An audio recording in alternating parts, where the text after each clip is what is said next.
Hey guys, Zuckfuck here and welcome to another FIFA 20 player review, and today guys I'm reviewing the 89 rated middle tier icon, David Trezeguet. This card looks fantastic. I was able to pick him up for 422,000 coins in the 3 games that I played him. He scored me 4 goals and didn't get me any assists, and he does also have a 4-star big foot as well as 4-star skill moves. Moving along into his game stats, his main standout stats are going to be his 94 finishing, his 92 positioning, as well as his 90 reactions, and finally his 91 shot power.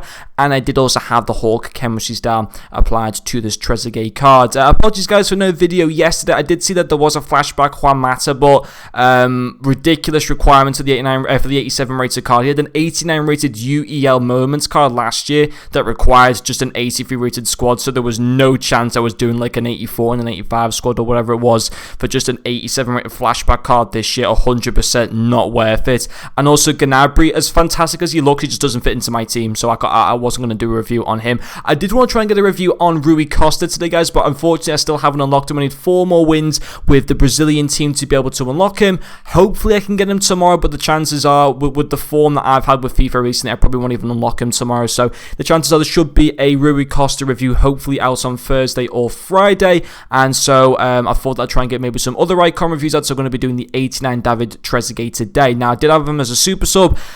Well, not as a super sub. I had him as a sub to come on in the first minute because I'm trying to get 4 more wins to the Samba squad, but you can sub on other players in the game. So the first minute I'll play him as a striker by subbing him on, and I'd take CR7 and sub him on as a cam. And I have to say, he was fantastic despite the shocking gameplay. Every single game that I went into with this David Trezeguet card. In fact, the first game that I went into was actually fine, but it lagged towards the final 20 minutes, and then after that the EA servers for the past hour now have been unplayable, literally unplayable almost. It's been absolutely ridiculous.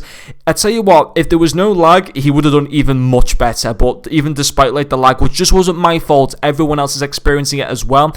And despite all of that laggy gameplay, he was still able to score me 4 goals in the 3 games, which is absolutely insane. And what I will say, guys, his finishing is top class. 4-star weak foot feels like it's a 5-star weak foot. He's really good on his left and his right foot. He can power the ball past goalkeepers. I think all of his goals did come from inside the box, but he can test goalkeepers from outside the box. If he's not hitting them into the back of the net, he's forcing really good saves out of them. His finishing was honestly, I will go as far to say it's up there with some of the best in the game. Like, honestly, I was just really happy. You know, some players that I use, and it's a massive struggle to be able to, you know, just sometimes hit the ball on target or force a good save from a goalkeeper. But Trezeguet was very clinical from his finishing, even in just the few games that I used him with, because usually I do use a player for 4 or 5 games. I only use this guy for 3 games because the gameplay was just wanting to make me rip my eyeballs out.